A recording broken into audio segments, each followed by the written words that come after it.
Thank you so much for the heavily loaded speeches that will only make my mission more difficult. I'd like to start with President Putin.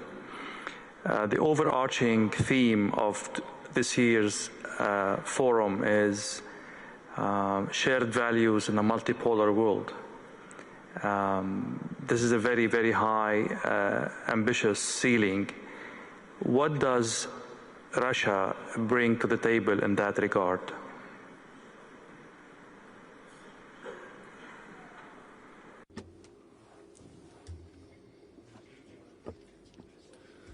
In fact, I tried to bring this across in my intervention. I think whatever Russia is doing is aimed to bring together the efforts of all our partners or our friends, all those who were willing to work with Russia to address those global civilizational tasks. And first of all, we seek to achieve a balanced global development so that this development is aligned with the interests of as many countries as possible. We seek to build a multipolar world order where the participants of international relations agree among themselves, design instruments and tools that would help find solutions even in the most difficult of conditions.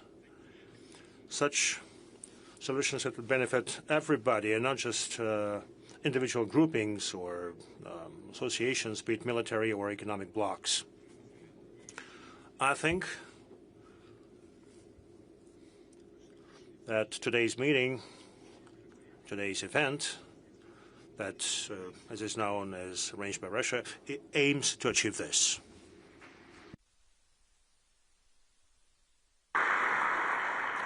Sometimes, Mr. President, this effort to build the multipolar world seems like more of a resistance of an existing order rather than a genuine, consistent, coherent effort to create the multipolar world that you're talking about. Is it an objective-driven effort, or it's only resisting current, unfavorable kind of order?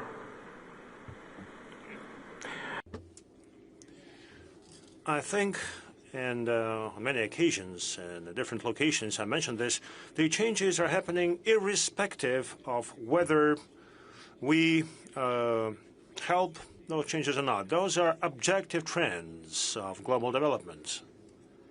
You know, in my speech, and on many other occasions, including here at the Saint Petersburg Economic Forum last year, I mentioned that the changes in the world are happening, and those are fundamental changes. They are due to the fact that new economic leaders emerge. Just look at what's happened over the past years. Look at how the share of the so-called G7 was shrinking in the global economy. It is shrinking every year.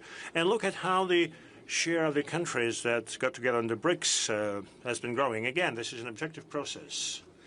And it has nothing to do with any clashes or military conflicts. No. It's been on for decades. And when we're told, look, you, in Russia, you implemented this pivot to the global south, to Asia. Oh, no. Those decisions had long been taken because we considered the trends of the global development. And again, those are objective trends. Our colleague from South Africa just spoke. 2.5 billion people in Africa. And again, this is a medical fact. This is what's going to happen, and there is no stopping it. All those nations, all those continents, all those peoples would seek to improve their standards of living. And definitely they would try to enhance their economic and humanitarian capabilities. And again, those are inevitable things that are happening in our civilization. Our task is to make this process, this inevitable process, a civilized shape. And altogether, we should take efforts that not only would accelerate those processes, but make those processes balanced, so that the decisions are made on a timely basis, and the decisions are most effective and will benefit all the participants of the process, including the countries that, one way or another, are somehow losing their positions in the global economy. Look, we want to agree with them. We are ready to agree with them if they want to. However, if they want to maintain their monopoly at all costs, if they want to keep the instruments of colonial influence in the world, well, they will have to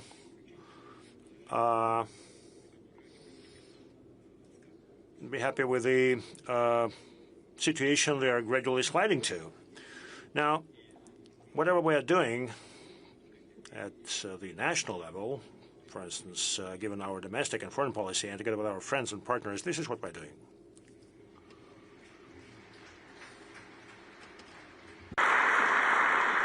And obviously they have the tools to cripple this endeavor that you just summarized, Mr. President. So I would ask President Prabowo of Indonesia. Indonesia has always walked a fine line, has always, as you mentioned in your speech, been a non-aligned state. But as the world becomes more and more complicated, can Asian countries, ASEAN countries, stay non-aligned, or this is more and more not an option, or a very, very narrow option as we go forward? Thank you. I think, in my opinion, it's not easy, but it's a line that we are determined to maintain. As I said, we respect all the great powers, we respect our neighbors, and we really believe that the only way for prosperity is collaboration, cooperation, and peaceful coexistence. And this is what we try to achieve. So we want to maintain good relations, and we try to convince all parties that the only way forward in this planet is getting smaller. We cannot afford rivalry that is going nowhere. That can only, especially if it goes into confrontation. So no, I'm convinced that we have to maintain this path of non-alignment. Mr. Vice Premier of China, China and Russia are building with others this new order in the world. But if you look last year, things started to ease up between Moscow and Washington. There is more dialogue between President Donald Trump and President Putin. Is this a source of concern for you in China? And how do you see the developing relationships between the leading powers in the world?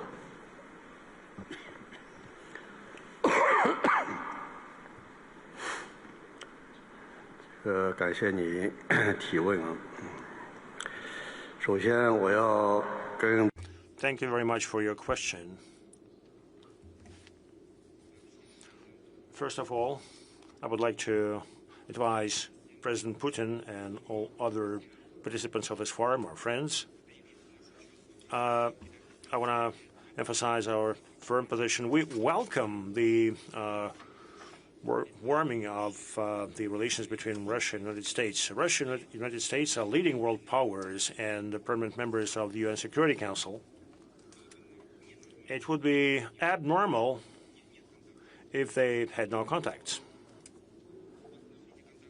In fact, the re-establishment of contacts between Russia and the United States, restoration of cooperation, this is beneficial for the entire world because this helps stabilize the international situation. And helps rebuild the global economy.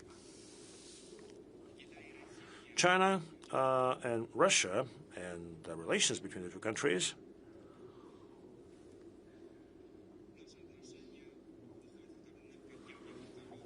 in fact have very deep roots.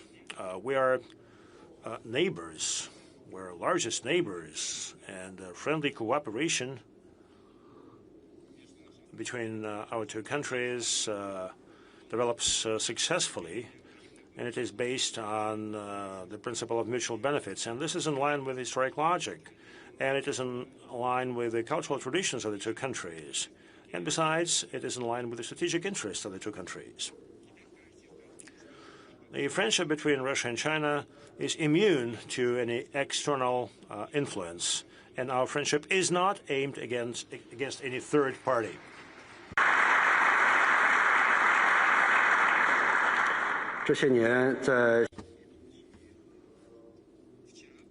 Yesterday, President Xi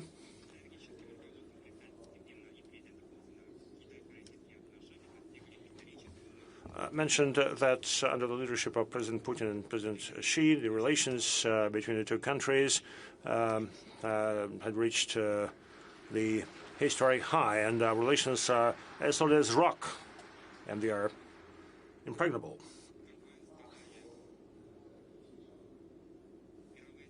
As you said, global powers have a lot of influence on the global world order.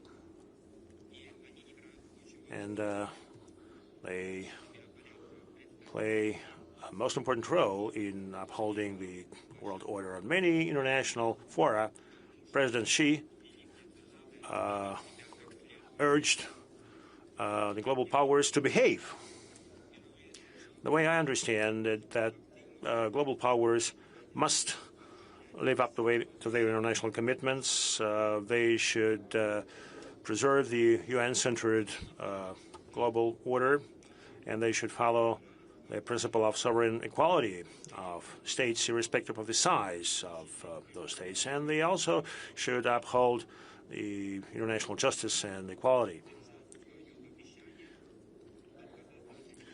They should discard hypocrisy, and they should help maintain openness in this world. China is a responsible global power that serves as a stabilizing factor despite the global shocks. We are ready to cooperate with many countries and assist in achieving prosperity globally. That would be my response.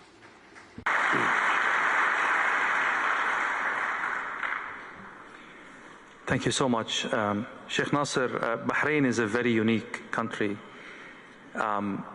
You have very good, exceptional relations with Washington, yet you are here today representing your country and His Majesty as a guest of honor in Saint Petersburg Forum. This is a very unique feature. It aligns with, those who know Bahrain would say this will align with the history of Bahrain as a trade hub, as a political bridge.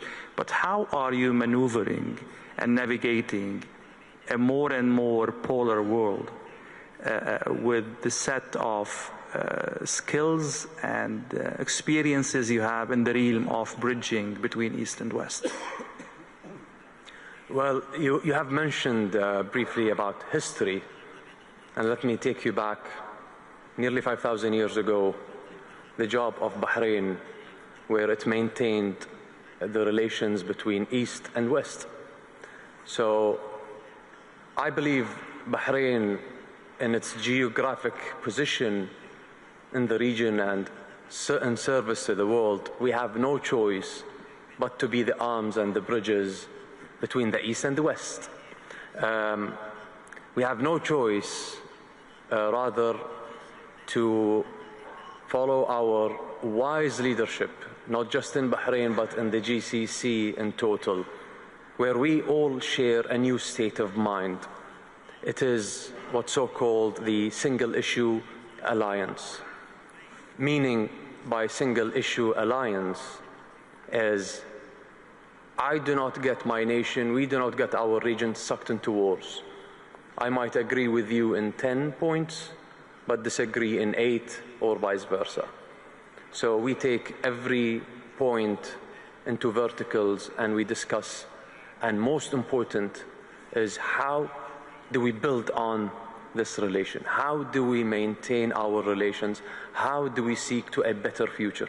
I'd always say our past is not better than our present, but I'm sure our future should be better than our present. So this is what we are doing. We have seen great leadership here with His Excellency, the President Vladimir Putin, where he showed a stable, long-lasting, enduring vision.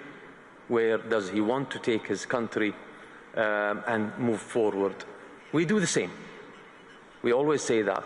We plan for the next generations.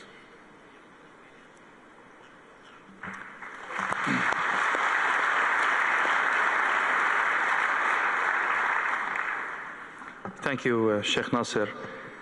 Vice President, South Africa is as well one of these unique historical experiences in Africa and on the world stage. You said something very interesting about Saint Petersburg Forum being one of the very, very few places where shaping the conversation around geopolitics and geoeconomics is happening through dialogue.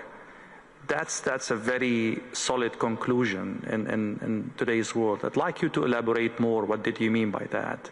And why? What makes this one of the few and unique places for such dialogue? Thank you very much for that question.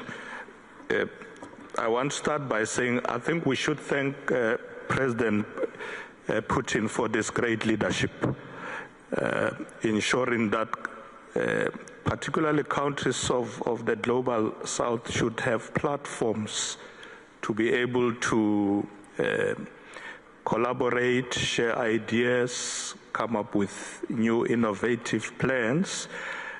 As I said earlier, that in South Africa we've taken a position that we should not continue to go to others for handouts. We should not be queuing for aid, but we should focus on development. And that countries of the global south can do it. We can see it. We are developing. We are getting stronger. And I think we should keep it that way. So that's why I was saying that the Saint Petersburg International Economic Forum is a great platform. And thank you to President Putin for this leadership. We are with you.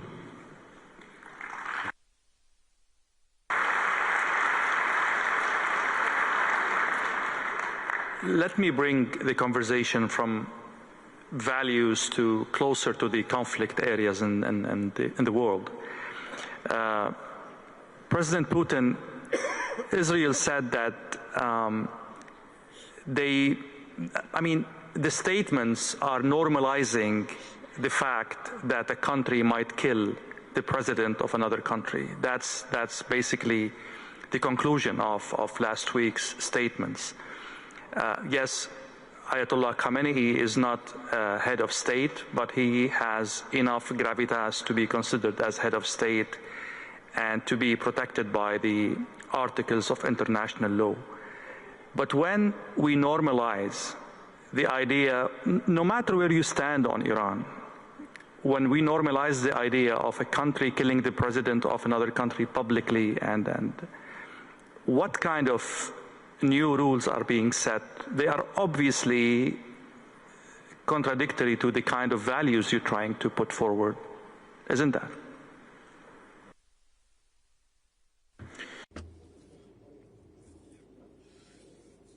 Well, you know, I was listening to my colleagues speak. I was taking some notes so that later I could react to that and make some references. I've also made note of what you were just saying yourself.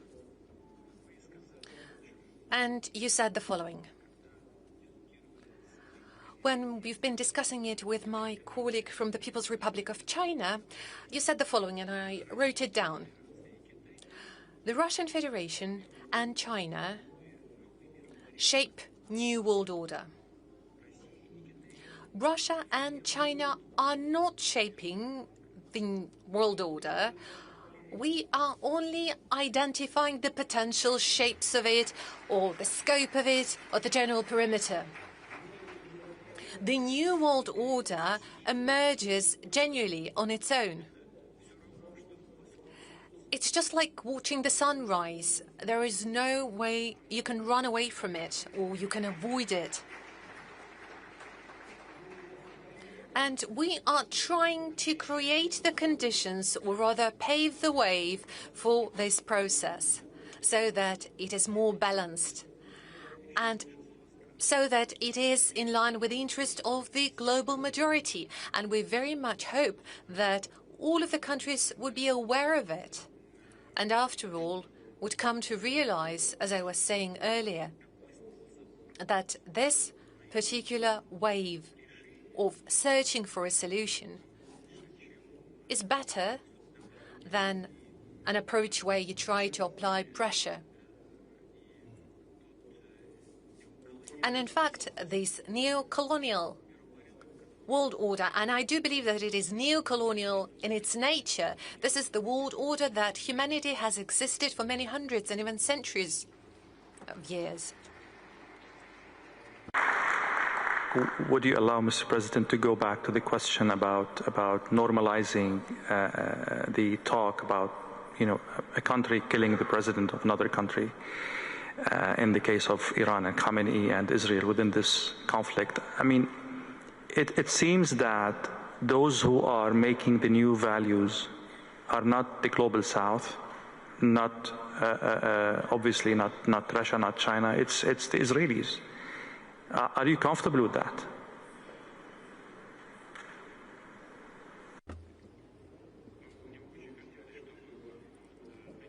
Well, I really would like the statements that you just cited to stay rhetoric, but can you please be more specific? What exactly do you mean in terms of Israel? I mean, the new values now is that one country is setting the rules for another country who has or doesn't have enrichment, for example. One country is threatening to kill the president or the head of that country. Are these values defendable in any way?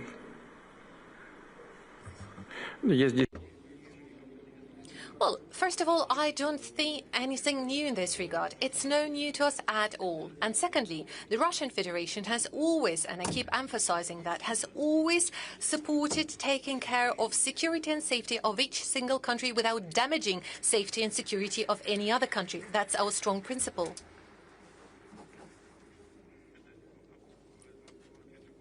So my response is that, in general, it may sound as a generic answer, but I promise this is a very practical approach executed by Russia.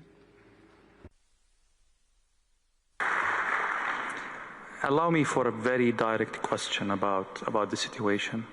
Donald Trump is seeking what he calls the total surrender of Iran in terms of the nuclear project. Would Vladimir Putin seek the total surrender of Volodymyr Zelensky in the same vein?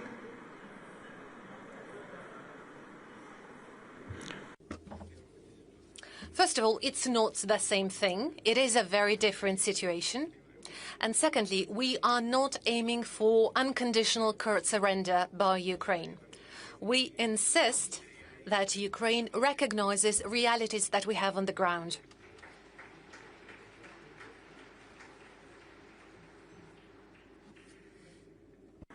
Sheikh Nasser, I'll go back to you. You see, this conversation unveils the level of tensions on the global theater.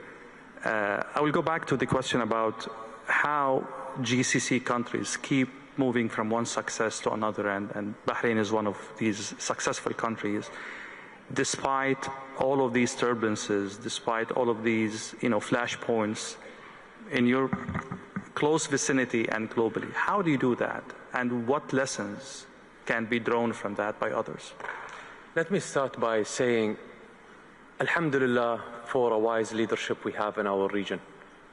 We always say the clever tries to solve the problem, but the wise who avoids it.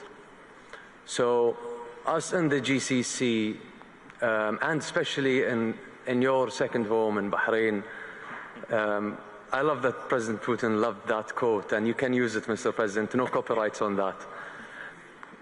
Us in our country, we talk numbers, we talk facts, we project our plans. As what we saw today from President of Indonesia, this is a man who is expediting his KPIs by far. He thinks that he will reach in 4 years' time that goal, but he reached in 1 year time. We are sprinting in our region. And if you go back today, especially during that turbulent and eventful nights, look at the numbers of our real estates, look at the numbers of our stock markets.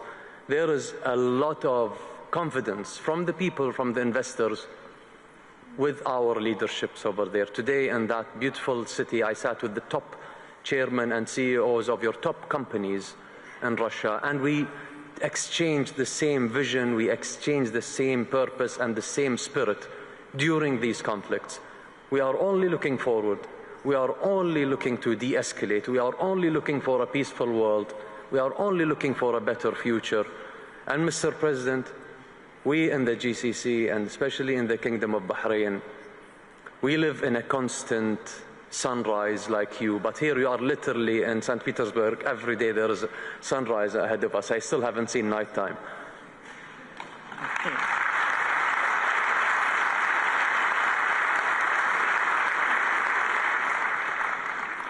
Mr. Vice President, as I mentioned earlier, the South Korea has a very unique position in history in terms of how it evolved, in terms of how it fixed its wrongs and mistakes and fixed its history. One of the things that came to my mind when I was preparing for this is the experience of de Klerk, the last president of the apartheid regime. The thing is that he made himself part of the change, and that saved South Africa a lot of blood and destruction and chaos.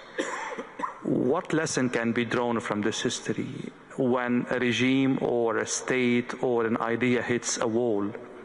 How can you advise these states or these regimes to change the same way South Africa changed? Well, de Klerk is not a good example because he was defeated. He was forced to come to the table by the masses of our people. He didn't come voluntarily. What we are saying that leaders must recognize that we can resolve our differences through peaceful means, but there are those who need to be dragged to there. And I think the example of de Klerk is quite that.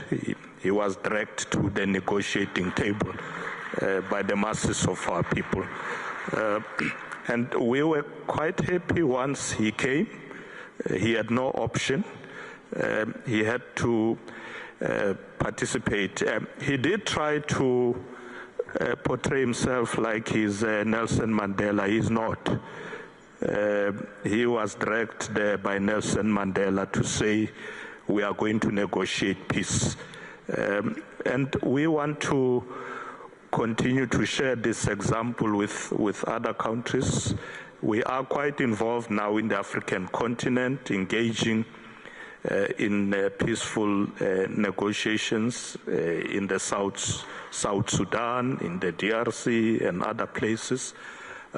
So yes, there is indeed value in negotiating, in discussions, but there are situations where the masses have to stand up and they have to fight for their rights. And that's what we did in South Africa.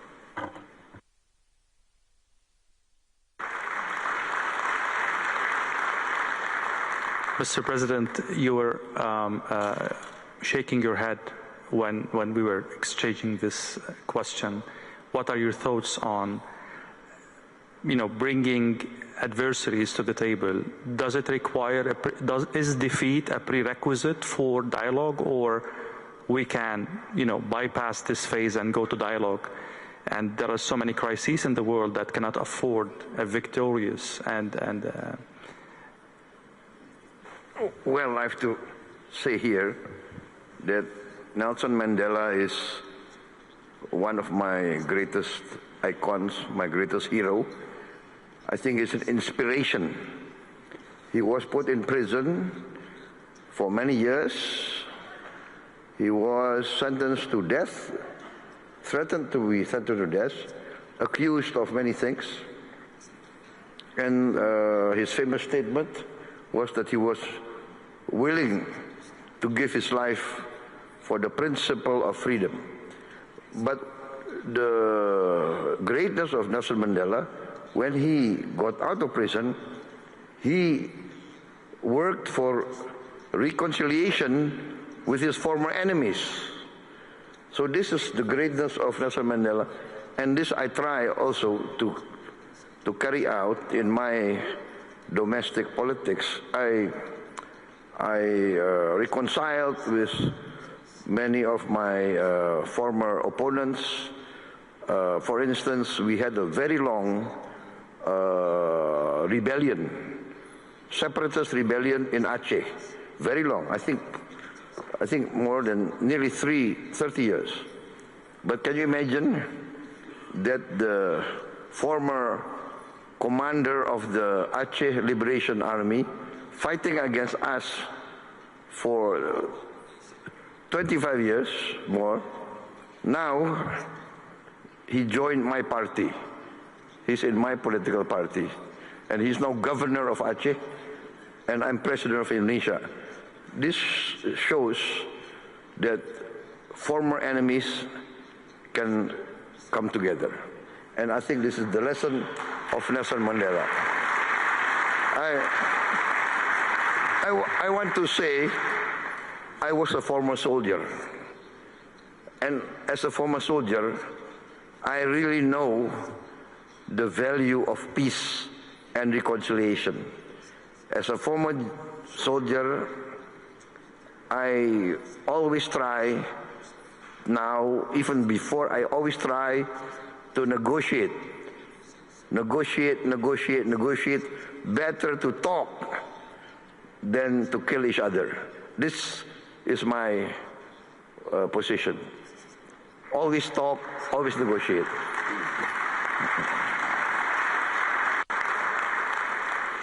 President Putin, on a more practical question concerning the crisis in the Middle East. Now, we will talk about Ukraine in a while. But the current crisis, it touches on geopolitics, energy, and it has repercussions that go beyond the parties involved in the struggle.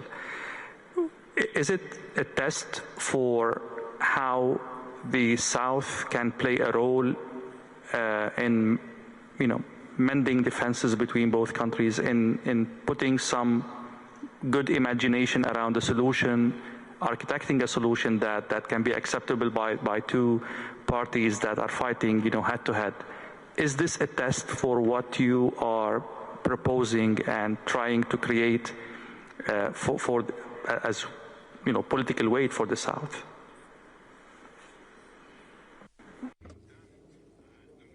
Yes, I do believe it is quite probable. And the reality is that many countries of the region, in a way, do have sometimes stable or sometimes complicated relations, but anyway, relations with both of the parties, with both Iran and Israel. And the availability of those ties and relations give us reason to hope that global South as a whole, and countries of the region in particular, may exercise them impact on this process in a way that the acute phase of the conflict comes to an end. When I was saying that the principal position of the Russian Federation is to make sure that the security of one country is not paid at the cost of other countries, well, I'm not going to dwell into the details of that. We all understand what I'm talking about. We're talking about uranium enrichment on the one hand, and this is Iran's right. It is Iran's right to peaceful nuclear program. On the other hand, we know the position of Israel. Israel insists that it is about provision of its security. But I'm sure that mutually acceptable solution can be found for both sides. That's my view. And both the countries of the global south and especially so countries of the region have a positive role to play and impact this process aimed at the search of solution. I do believe such a solution does exist.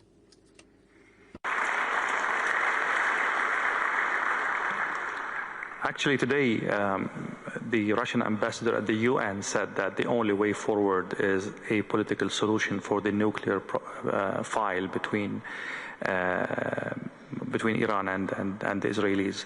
Is there any, preliminary points about this solution, or we're still too far from that?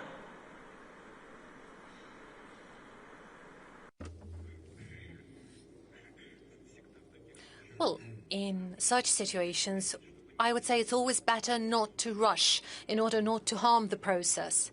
But in my view, there are potential points of consensus. They are available. We are expressing our position to both sides of the conflict. As you know, we are in touch with Israel. We're in touch with our Iranian friends. We do have some proposals, including our potential participation. But I'd like to pay your attention that by no means are we trying to act as a mediator. No, we are simply expressing ideas. We're making suggestions. And should those ideas seem attractive to both sides, we would only be happy. But I'd like to reiterate that we are in touch with Israel. As you know, just a while ago, I had a conversation with Prime Minister Netanyahu. I also had a conversation with President of Iran. I also talked to the President of the United States, who is undoubtedly directly involved in the process. We shared our vision. We discussed the potential progress in resolution of this conflict. Well, we'll see. We'll see. So far, our proposals are also being discussed. We are in touch with our Iranian friends on a virtually daily basis, so we'll see. But I would really like, among others, our ideas to be implemented.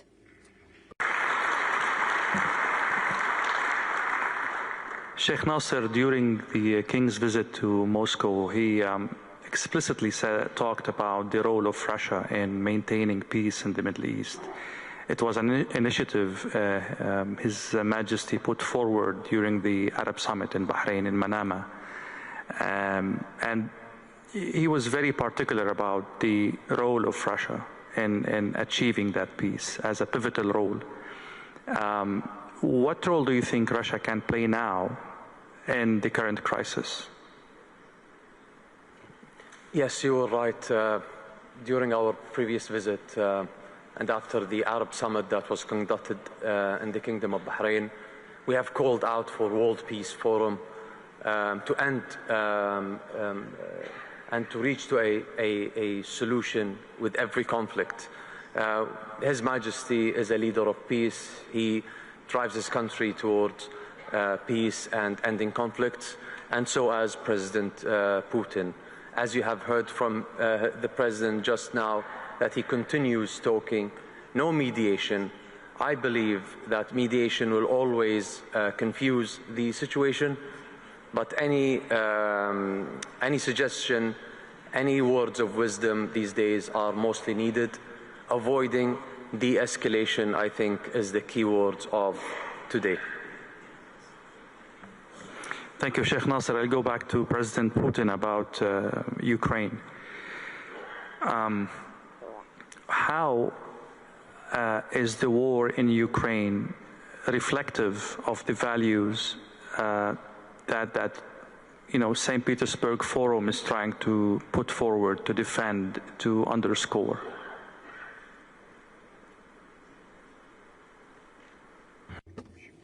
Very easily.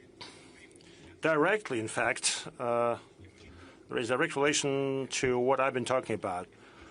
I said that security of one country cannot be ensured at the expense of security of other country. And since the beginning of the 1990s, and for decades, we've been hearing that there would be no NATO's expansion to the east. And we've had 5 or 6 rounds of expansion. Despite all our calls not to do this, those were ignored. And definitely, those are rudiments of the old, if not to say ancient, neocolonial policy. Well, upgraded, of course, given the current context. But nonetheless, this is the action from the position of power. Those are the actions that do not take into account the interests of Russia. As to Ukraine, again, this is action from the position of power, whatever what was happening there. It is a bloody anti-constitutional coup that happened in Ukraine. And again, this is acting from the position of power. In previous U.S. administration directly stated that they spent billions of dollars to support the coup. Well, obviously, it was not mentioned in public, but still. And our action aimed at protecting a part of the population that considered that it had cultural and historic ties with the Russian people. I'm referring to the people living in the Crimea. And then there were some attempts on our part to resolve the situation in the southeast of Ukraine, in Donetsk and Luhansk. We made these efforts, but again, our, in this case, ideological opponents, as I could label them, attempted to act from a position of force. They started military operations in Lugansk and Donbass. It was not us who started the military operations. And after the coup, the part of the Ukrainian population rejected the outcomes of the coup and rejected the those who made this coup happen. Well, they became targets of the military operations. We attempted to address the situation in a peaceful manner to somehow mend the situation, but our partners, quote unquote, well, it turned out that they started this whole coup just to pump up Ukraine with weapons and to continue combat. In the end, this forced us to recognize independence of the two republics. Look, it took us 8 years to do this. We tried to negotiate, but we were forced to recognize their independence, and then we started supporting them, including providing military support to put an end to the war unleashed by our opponents in the West. And those who they lean upon in Ukraine, those are neo-Nazis and ultra-nationalists. So whatever that is linked to this tragedy unfolding in Ukraine is not an outcome of our action. This is an outcome of the action of those who are not ready to embrace the global changes happening in the world.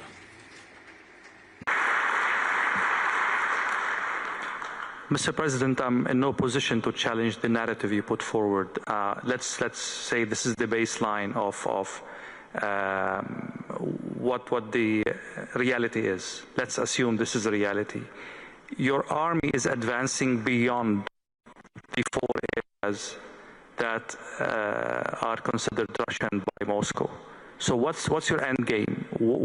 How deep is your army going to go, and for what effect?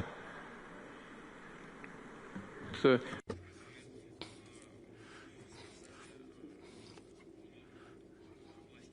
said about the 4 regions that we consider ours.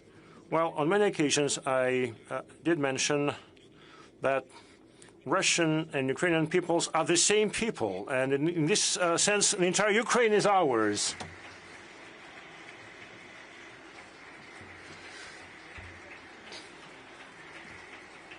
But But look, we look at the realities on the ground, and obviously there are people, there are many of such people in a neighboring country who seek sovereignty and independence, and I wish them all the best. I mean, we never, ever challenged their right, the right of the Ukrainian people to independence and sovereignty. Having said that, the grounds on which Ukraine became independent and sovereign were spelled out in the Declaration on Independence of 1991. And it stated very clearly that Ukraine is a non-nuclear neutral state and not party of any blocs. I think it would be good to get back to those core values based on which Ukraine obtained its sovereignty and independence. Second, from the very beginning, when the conflict became really hot, we suggested to the Ukrainian leadership to cease all the conflicts.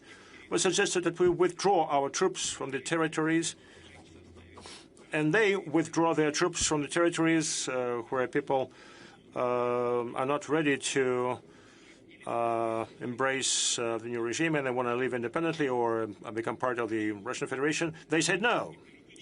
And again, those are not political decisions. And now the logic of combat comes into play. The military look at where they can better advance, where they can channel their troops to achieve the best outcomes with the lowest possible casualties. And this is how troops advance. You know, we have an old saying, or story, or rule rather, whenever the boot of Russian soldier stands, it becomes ours.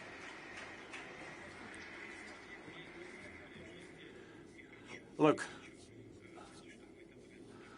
I would hate the statement to be over-militaristic or be viewed as over-militaristic, but at every single stage of the unfolding process, and I stress this just for you to understand, and this is truth. I mean, at every single stage of the unfolding process, we suggested to those with whom we were in contact in Ukraine, we suggested to stop. We suggested that we should negotiate, because this purely military logic may result in a situation when the whole thing would aggravate, and we will have to negotiate starting from worst positions. And this happened several times. I would not go into detail now. And the witnesses to our suggestions, are active politicians from other countries, and thanks God they are alive and healthy. But whenever we suggested something, they would go from Moscow to Kiev and then would tell us, look, they tell us that we are agents of the Kremlin and we wash our hands. We won't deal with this. So each time we heard no, no, no. And we said time and again, let's do it, let's negotiate. It's going to be worse for you. No. Why? Well, because those who are guided by old neo-colonial principles, including and primarily Europe, they thought that they would crush Russia, would destroy Russia, and would feast on it. That's exactly why, and I'm confident, that's exactly why former Prime Minister Mr. Johnson, and I think this happened due to suggestions by the former U.S. administration, Biden's administration, came to Ukraine and suggested that they should not reach an agreement with Russia. But the agreement was on the table during the Istanbul negotiations. We reached a consensus on almost all issues, and we had just to finalize the document. We had just to meet with the head of the regime at that time and put an end to this process. But now, Mr. Johnson came and, with the support of the Lithuanian U.S. administration, came and he talked Ukraine out of signing the agreements, trying to achieve a strategic defeat of Russia in the battlefield. Well, in the end, new territories found themselves under our control. The Russian army advances every day along the whole edge of the battle area. Look, they incurred into the Kursk region. Well, they lost 76,000 troops there. It's a catastrophe. It's a disaster. 76,000. In the end, we drove them out from that region, but they started to create threats for us along the whole border with Ukraine in two neighboring regions. You know, they lack personnel, and now we have to create a security zone along the border. And they divert their troops there, the troops that they are lacking in other areas. 47% is the current staffing level of their combat units. In fact, they lose their combat worthiness. With their own hands, they extended the battle lines for another 2,000 kilometers. And as I said, they started to create threats for us along our border and another 1,600 kilometers. You know, they spread their troops thinly. From the military standpoint, it's silly, it's stupidity. They create problems of their own, and we have to respond somehow. You said that there are some other territories. Yes, of course. Look at the national border. As I said, they incurred into the Kursk region, and they committed a lot of crimes there, including crimes against the civilian population. And we kicked them out with significant losses, and now we have to create security areas along the borders because they keep attacking from there. They use artillery, they use UAVs. The security zone.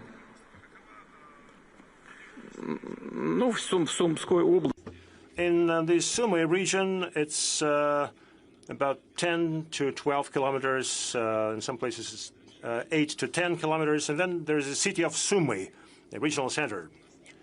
But we do not have this task of taking Sumy, but I do not exclude this. I do not rule this out. Now, why? Why are we doing all this? Well, because they're creating threats for us. They keep shelling our border areas, our border regions. And this is an outcome of their ungrounded and ill-thought-through actions. The only objective was of political nature, just to demonstrate that they can do something, that they can obtain something from their foreign sponsors. I mean, look, they've gotten some $250 billion. Well, not enough. Give us more and more and more. And one half is being stolen, if not more. That's why we found ourselves in those regions. And again, this is an outcome of the standoff and the nature of it. I would later go back to some aspects of your answer, mainly about the nuclear aspect of what's happening. But I'd like to go back to the other participants. Indonesia, Bahrain, and South Africa are three countries actively deepening relationship with Russia. From what I understood, this conflict, unfortunately, and I hope I'm wrong, might go for long. How are you planning to mitigate the fallout of this conflict in terms of secondary sanctions, in terms of political reputation in the world, in terms of pressure coming from your other allies? This is a very, very complicated situation you don't want to be in any way, but that's reality.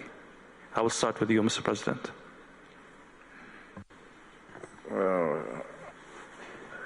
I really don't understand, actually, your question. What secondary sanctions? I'll make it simple. Yeah. For Indonesia, we are very clear that we have always been on the line. In the Ukrainian situation, I think 2 years ago, we proposed immediate ceasefire in place. And I think at that time, the reaction from the Russian side was quite open, was quite positive, in fact. But the reaction from the Western governments, I have to be fair, not all Western governments, but many Western media virulently attacked my proposal. They said that I was proposing the peace of the cemetery. That was what many of these Western journalists accused me of. So we would always propose a peaceful solution. And at that time I reminded everybody that even in Korea now, North Korea and South Korea, there's a demilitarized zone supervised by the United Nations.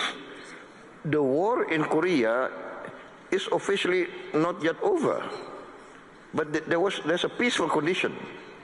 So that was what we proposed, like to save the people of Ukraine on all sides, people of the Russian-speaking areas, just to save them, a secession in place. That was as if we are far from the place, but we want to promote a peaceful solution. So I don't understand who's going to give sanctions to us. Sheikh Nasser, same question about the secondary sanctions on the friends of Russia. Let's agree that this is part of the reality of international dynamics, and people take care of that. I mean, pay attention to that. How are you navigating this in terms of sanctions, in terms of reputation as well? Well, you mentioned it, the friends of Russia, but also the Kingdom of Bahrain being the friend to the world, the link and the bridge between conflicts. We have always opened our arms as I would never say that we are neutral. Neutral means siding with one side on another. I say that we are peacekeepers, we are peace seekers, we are opening our arms. Bahrain is a platform for peace talks. So what we try to achieve all the time by the guidance of His Majesty is we will always welcome, and you remember, Mr. President, we have actually offered that Bahrain is always ready for whenever there will be peace talks in your conflict, then we are more than happy to host it.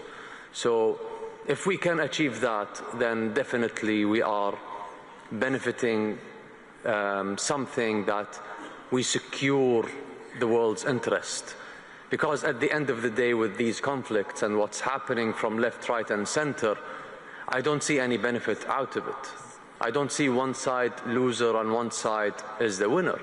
No one is going to get out of this victorious if we keep looking at event-driven prospect of that whole image. But what we look is, how can we end up with a solution that is foresight in the future, that builds our economy, that secures our generations, and how will we look and how will our world look in the next generation? So these are difficult questions to answer today, because this is all in the future. But all what I know is today. If I go by every sunrise again, knowing what is happening today and what I see around me today in the world, people are readjusting, people are reshuffling, and people are expecting that hopefully with the leadership and with the wise leadership of Mr. Putin, that something beneficial is going to happen. So I am an optimistic person. I look at these opportunities for my nation and for the better to everyone. So if we seek together how can we bring these issues into solutions, then we are on the right path. If we are not thinking this way, then we are definitely not thinking of a solution. So at the end of the day, let's not get deep into these issues, but let's think forward and let's readjust our posture of today, and then this will shape our future together forward. So this is our navigating track, I think. Excellent. Mr. Vice President, the same question for you.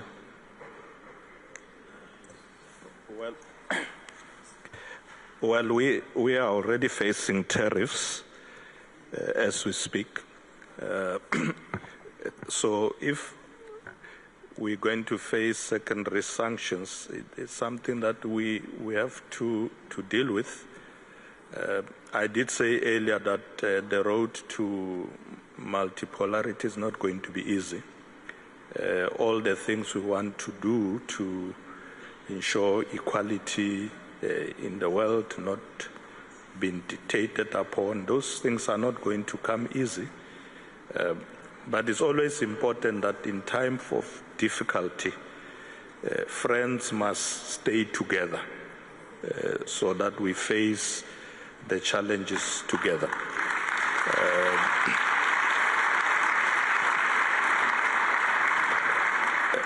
You know, and I want to recall here the famous words of our former President Nelson Mandela in time of difficulties when others tried to say, why do you go to this country and this country? And he said, we are not going to be dictated upon who our friends should be. We choose our friends. We work with our friends even in times of difficulty. So the countries of the Global South must work together. We are already working together. We will face this challenge together, and I'm sure we'll succeed.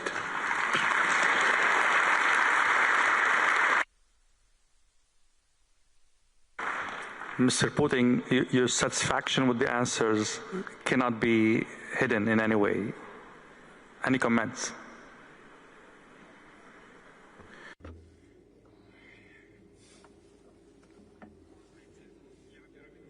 Well, first of all, I never doubted that that would be the answers. And it's not just that somebody is trying to harm someone or that someone is trying to tell others something good and nice and pleasant. No, it's not about that. And that brings us to the very beginning of our discussion, when I was saying that global changes happen organically, just like the sunrise. And that's what it's all about. You were saying yourself, Russia and China are shaping the new world order. Well, we are not trying to break or destroy anything to build the new. We are not causing any difficulties to anyone. And our colleague from China was just saying that friendship between Russia and China is not against anyone, any other country. And that's the truth. We are simply giving shape to the things that evolve naturally in the world. And they are going to evolve anyway. But bending your knees under the pressure of someone who is trying to preserve the outdated rules means staying behind and overcoming all the challenges, any kind of challenges, be that tariff wars or sanctions. Overcoming those challenges means moving ahead. And we are friends, we are partners with those countries who are willing to move ahead.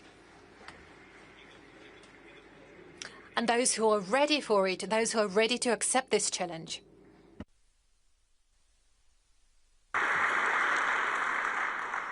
In a previous answer about Ukraine, you mentioned the nuclear aspect of Ukraine in a very subtle way.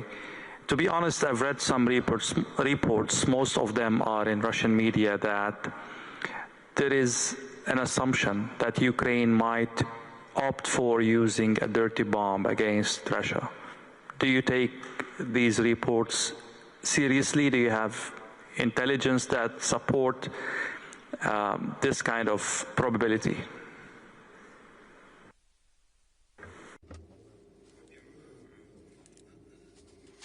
Well, first of all, that would be a colossal mistake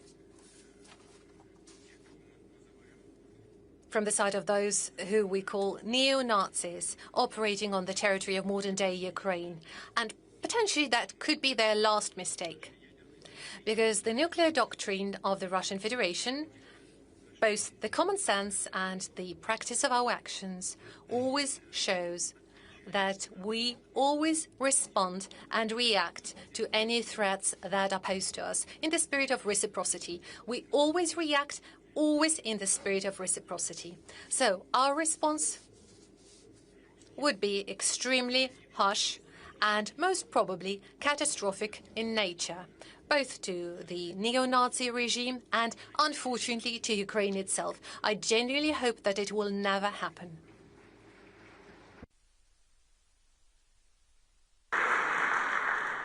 From the tone of your answer, I can conclude that you take these reports seriously. Is there evidence supporting these reports, like intelligence evidence?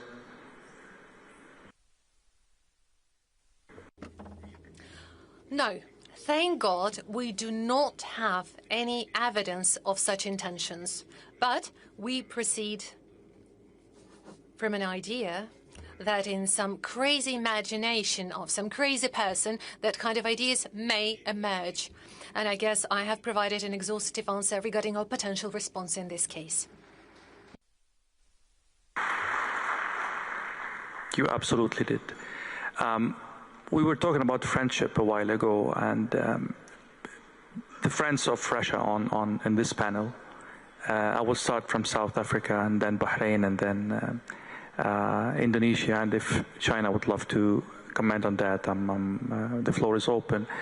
Are you surprised that a friend of Iran, of Russia, Iran, is under attack, and Russia did not step up to help that ally? This is at least one of the narratives in the media. Where is Russia in this conflict?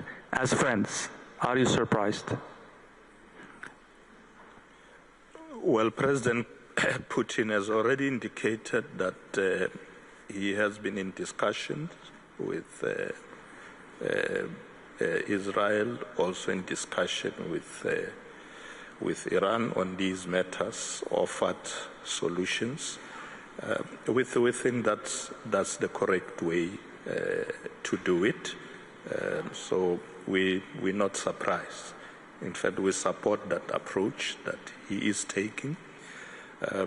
South Africa, as you know, one of the non-aligned countries, we always advocate for peaceful solutions of this conflict. Our president has already issued a statement in that regard, that there should be negotiations, and that's really the route that we are going to pursue. Sheikh Nasser. Well, let me make it simple to you. I like making things nice and simple. To prove friendship, if I can make a Russian laugh right now, then I'm a good friend of Russia. I hear one over there that laughed, so that's more than enough. Mr. President, before I go back to you, Mr. Putin, on that question, please. Okay. My position is this, is the logical position, that each country is responsible and will defend its own national interest. So, being friends is being friends,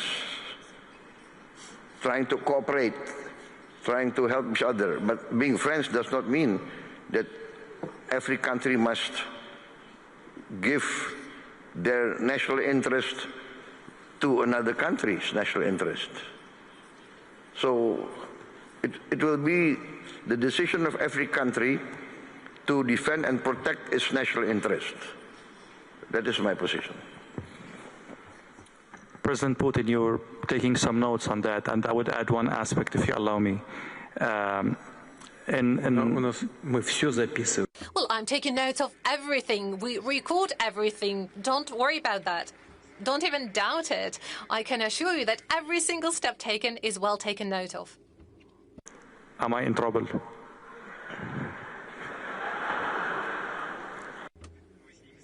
Well, I'm sure you'll be able to overcome those, and we will assist you in doing so.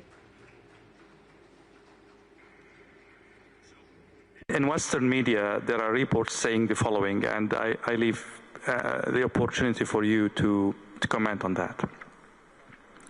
Actually, the Iran war is a good thing for Russia. A, oil is up. B, the West has one more problem on its table to take care of. And 3, Ukraine is on the back burner. So all the news is on Iran rather than Ukraine. How do you comment on that? And what do you say for those who are saying that Russia is unreliable ally because it did not step up for Iran?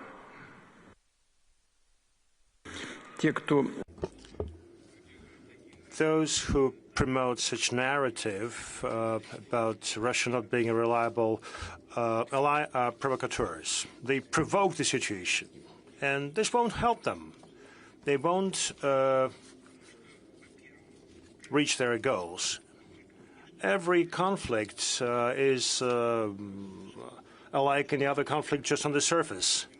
But as the former Minister of Defense rightfully stated, and the theoretician on military conflicts and military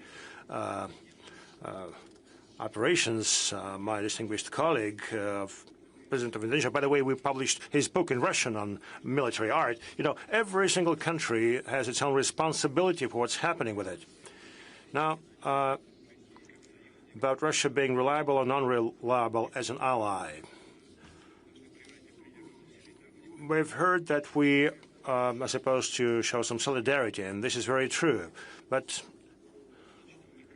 each conflict is unique. Let me emphasize that Israel has more than 2 million people who came from the former Soviet Union or Russia. In fact, Israel is almost a Russian-speaking country today. And clearly, in our most recent history, we factor this in. Now, traditionally, we've had very good, friendly, and trust-based relations with the Arab world and Islamic world, because about 15% of the population of Russia are Muslims. So Russia is an observer in the Islamic Cooperation Organization. It's another important factor. We have to consider both factors.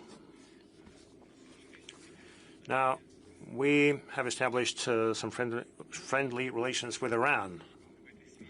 And in this connection, we always fulfill all our obligations. And the same is happening in terms of relations between Russia and Iran. We support Iran in its struggle for its legitimate interests, including the interests with respect to peaceful uses of the atomic energy. And this has always been our position. This is our principled position, including in this conflict. It has never changed. And those who claim that we should have done more, well, what more? You know, starting some military operations or what?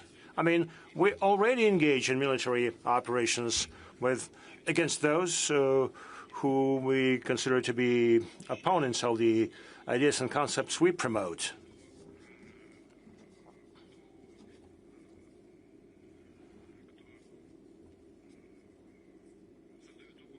And those who create threats for the Russian Federation. And those are basically the same forces, be it in Iran or, in the case of Russia, somewhere hiding behind the scene.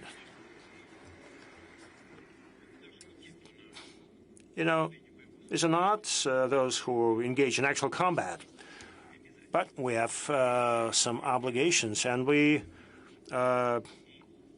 uphold Iran's right to peaceful nuclear energy, and not just with sheer words. Despite the complicated situation around Iran, we built a nuclear reactor in Bushehr. We established a contract to build further 2 nuclear reactors. And despite the difficult situation, despite some danger, we continue implementing the project. We do not evacuate our personnel, our staff. Moreover, in this case, based on the kind of relations with Israel we have, and thanks to the restoration of our relations with the U.S., we put this issue on the table for Israel and for the United States, stating that we perform our mission in Iran being guided by our understanding of Iran's right to peaceful uses of atomic energy. And we act in strict compliance with international norms, and we ask that security of our personnel be ensured. And the Prime Minister Netanyahu agreed to this. And President Trump promised to support our legitimate demands. Isn't it support of Iran? I think it's direct support. Besides, we took a very specific position in the UN, and our position, including in the UN, and I'm deeply convinced of this, is aligned with interests of both Iran and the State of Israel. I would say probably enough with geopolitics. One more question before we move to economy and other issues about AI and... Sorry? Well, we'll stay until morning if we continue the discussion like this. The forum this year coincides with the 80th anniversary or commemoration of the Day of Victory, the World War II. Are you concerned that we are heading into World War III in any way?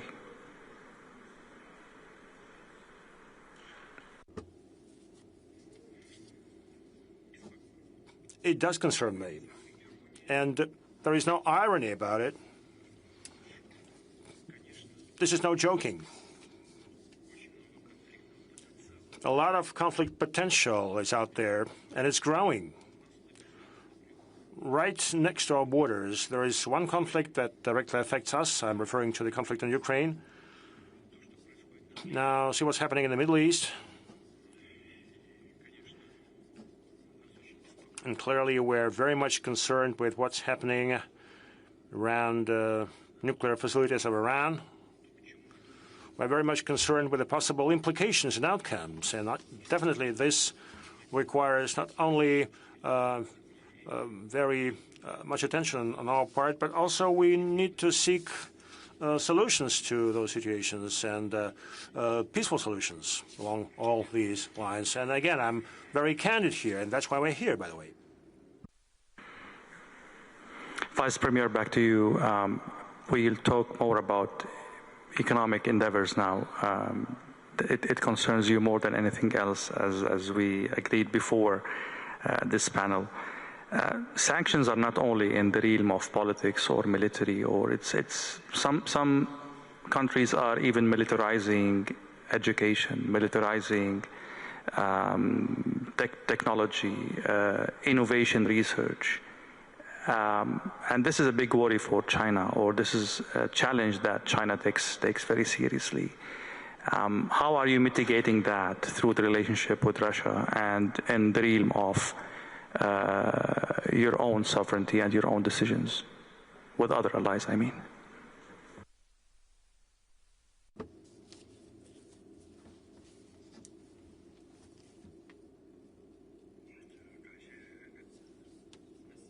Thank you for the question.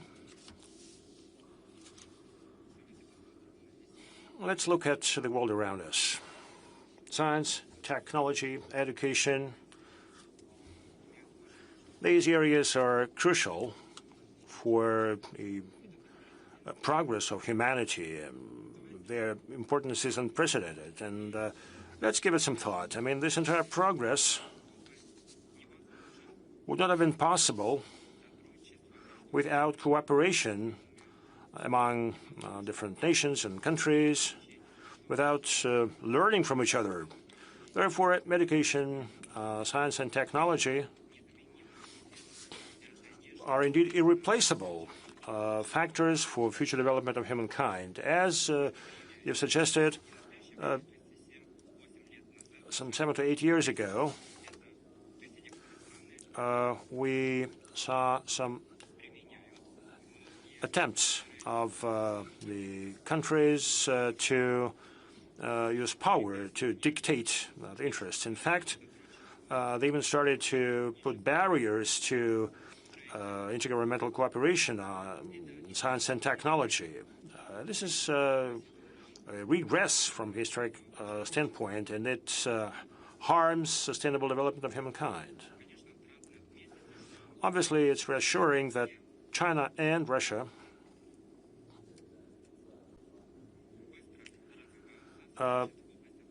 developed their cooperation in science and technology very quickly. The pace is very high, and we can confidently state that our two countries give perhaps one of the best examples of such cooperation. In terms of education, in all areas, including student exchanges, teaching of languages, this cooperation booms. And this is where this cooperation has reached a very high level. More than 800 universities in our countries establish 15 associations of universities specializing in specific areas. As to science, we set up a joint fundamental research institute. We set up high-level scientific labs. They cooperate within the framework of mega-science projects, and we expand access to scientific equipment, and now we've had some impressive outcomes. And again, the whole world continues to evolve, continues to develop, and even without great powers, we would have been able to develop successfully. Don't worry about it. Don't worry about it. Our practice during recent years has demonstrated that wherever you hit the hardest, this is where you would develop faster. The Americans are trying to block the development of our science and technology. And this is not something that emerged yesterday or the day before yesterday. This is something that they've been doing for decades. However, all their attempts only make us stronger in the areas that are trying to hit. Today's restrictions only create good incentives for our development going forward.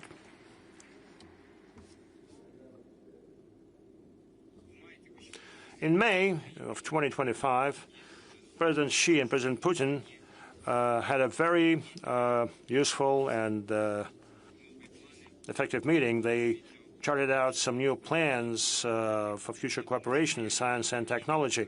And I think that implementation of those initiatives would only help to further strengthen and expand our collaboration, and would expand the scope of this collaboration in such areas as AI, low-carbon technologies, biotechnologies, new materials, aviation, and space. And obviously, we will have some very tangible outcomes in those areas. We improve our cooperation mechanisms. Our two governments take all the efforts to further expand and strengthen cooperation in those areas. Thank you. Mr. Putin, I listened very carefully to your speech, and you mentioned investments, but it wasn't that clear about foreign direct investments. Where does Russia stand on that? Where do you stand on that? Do you still care about foreign direct investments? You see that as an opportunity, as a burden? I mean, help us understand where Russia stands in this regard.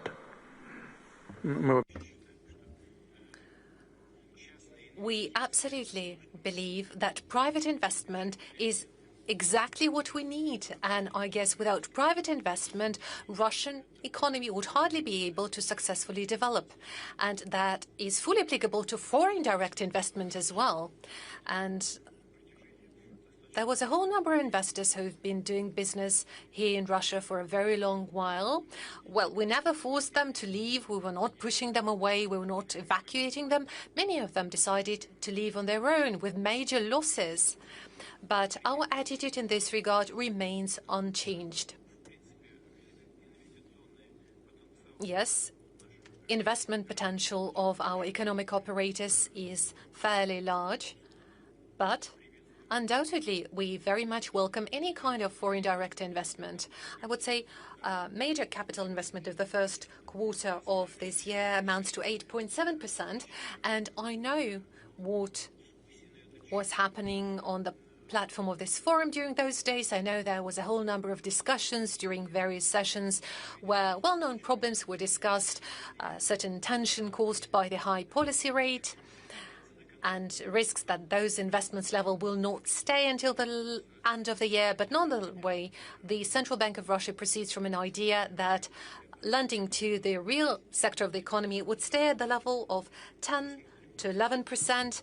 We'll see what will be the outcome. I very much would like those numbers to stay on this level, but foreign direct investment is something that we undoubtedly very much welcome.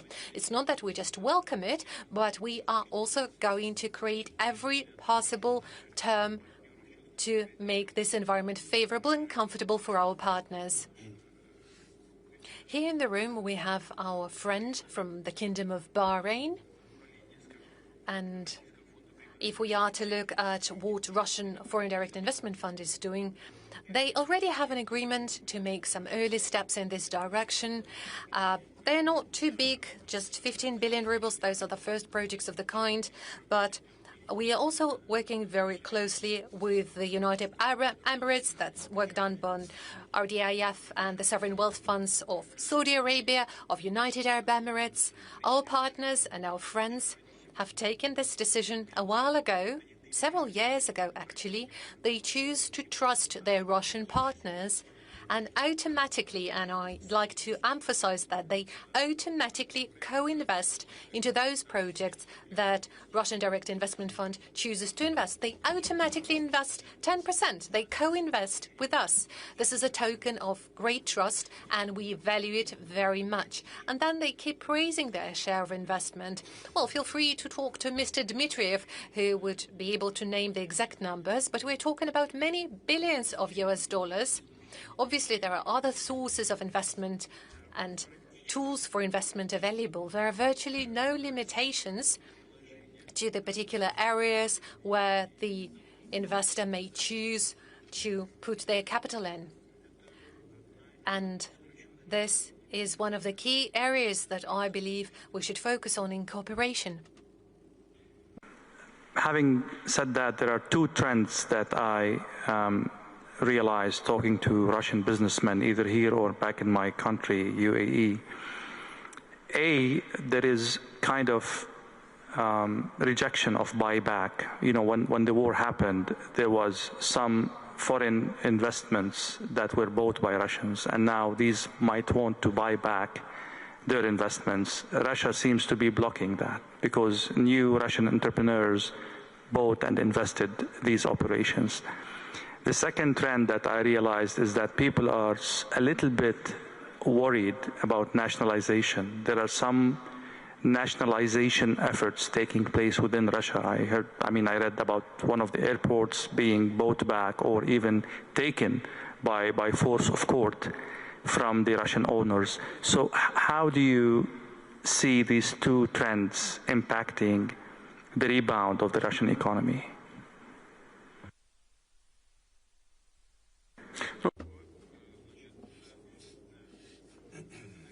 Well, as for nationalization, well, obviously nationalization cannot possibly have a positive impact on the growth of the Russian economy. We are fully aware of it. The case that you refer to, I guess you're talking about Domodedovo Airport in Moscow. Well, I'm sorry, but all the fuss around this particular airport has been going on for a while. It's not that this dispute emerged yesterday. No, it has been in place for quite a long while. It's been in place for many years, and the final outcome of that was this very court decision that you referred to. But it has nothing to do with nationalization. It was a court decision. Nationalization process is described by law, and we do not apply this law. We do not apply those norms, and I've been saying it repeatedly at my meetings with the business community. All I'm saying is that in the course of privatization, there was a whole number of mistakes and unfair steps made. We know cases when something that would cost millions would be privatized for 1 ruble. But in terms of social justice, that was by far not the best type of privatization. But an even worse decision would be to try and take it back now. So my view is that we do need to elaborate the right regulatory framework regarding limitation periods for events like that and close this issue once and for all, once and for good. That is why the comments you've made, the 2 trends you referred to, well, first of all, there is nothing like deprivatization or nationalization happening. As for the potential buyback options to be used by our partners, well, there are some aspects that we need to pay attention to. Number one, we need to understand how exactly those partners were leaving Russia. What were the terms? If some of those companies or investors were leaving due to political reasoning under the political pressure of the elites of their countries, that means that those partners are not really reliable. They put the companies, the teams of those companies in a very difficult situation. They could have lost their jobs, but it didn't happen because Russian companies have taken over. They would fill in the niches made vacant. And in this regard, frankly speaking, decisions of the kind have actually contributed to a better quality of the Russian economy, a certain restructuring of the Russian economy, because Russian entrepreneurs were becoming owners of those companies that choose to left. However, if there are legally binding documents that are agreed on by the partners, and if those legal documents do foresee the buyback option, well, then there is no other way but Russian companies have to comply with those requirements. We want to make sure that relationships are reliable and stable. That has not always been the case, which is why I've given an instruction to the Russian government. They're going to act on that, and I request the members of the Russian parliament to support those suggestions once they are elaborated and presented for hearing. But I do believe we need to make a comprehensive decision regarding comeback of those Western companies who are willing to come back to the Russian market. We have to support all the initiatives that favor us.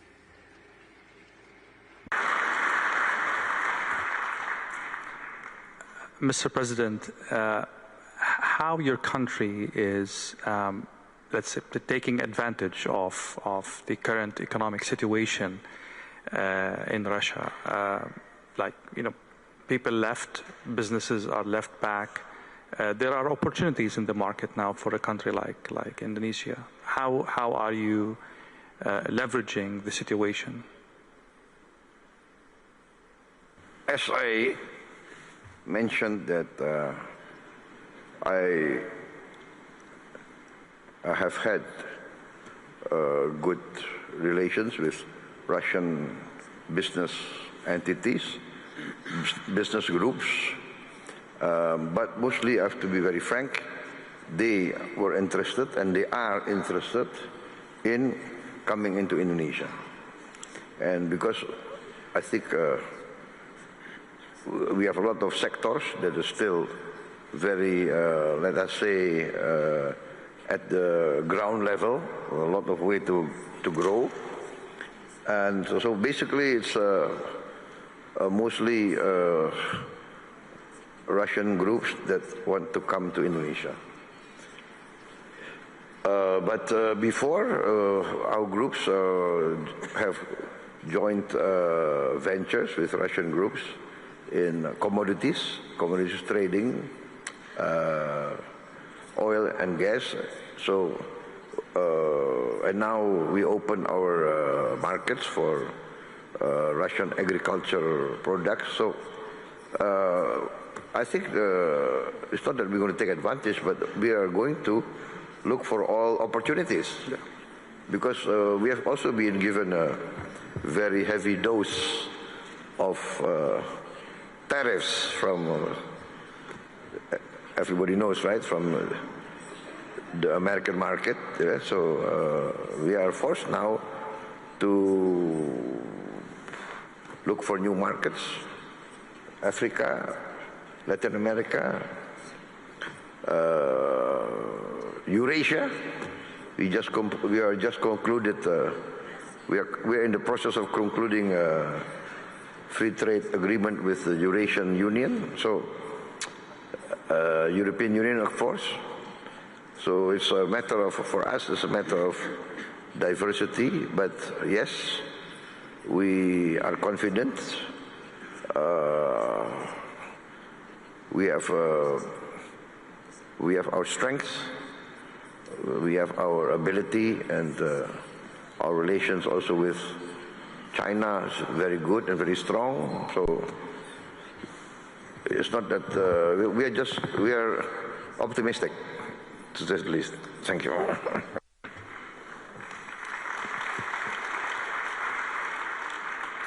Mr. Vice President, there are many aspects for the economic relationship between South Africa and Russia, but one of the main aspects is the energy deficit in South Africa, and you've been trying to mitigate this problem or solve this problem by cooperating more with Russia in the realm of energy.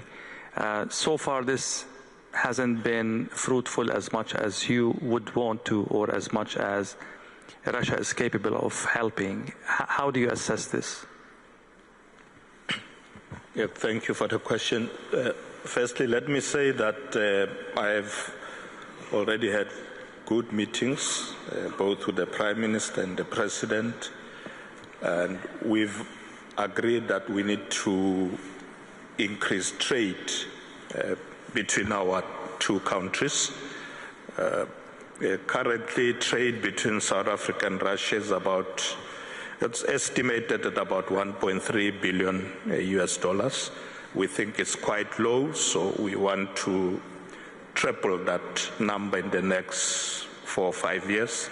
So we've looked at various sectors. We've looked at the energy sector. Russia is having a lot of good technologies in that space. We're looking at solar, gas, nuclear, and already our ministers are talking about the details. We've also talked about critical minerals, particularly to support our local beneficiation efforts.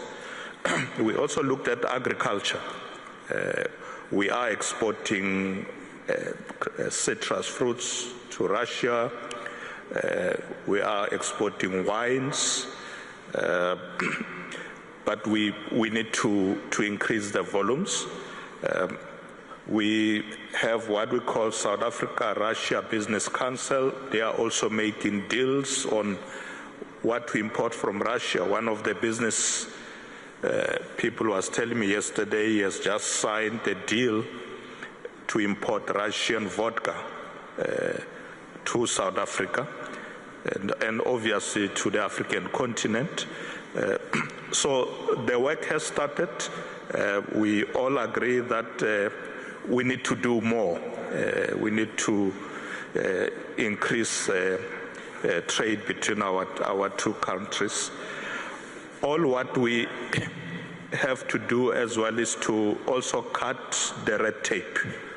You know, some of the business people were talking about the bottlenecks, things that make it difficult for them to be able to trade with their partners in South Africa. The issue of the financial situation, the currency, which our Reserve Bank is looking at, so that we make it easy for business people to do business. So it is our commitment, and we've agreed on all these areas. And as we speak, the ministers are already working on the details, including issues like water as well. They are also dealing with that, infrastructure, issues of railways, locomotives, signaling. Really, a lot of work is now happening. We're going to see trade increasing between South Africa and Russia. We have started. Thank you.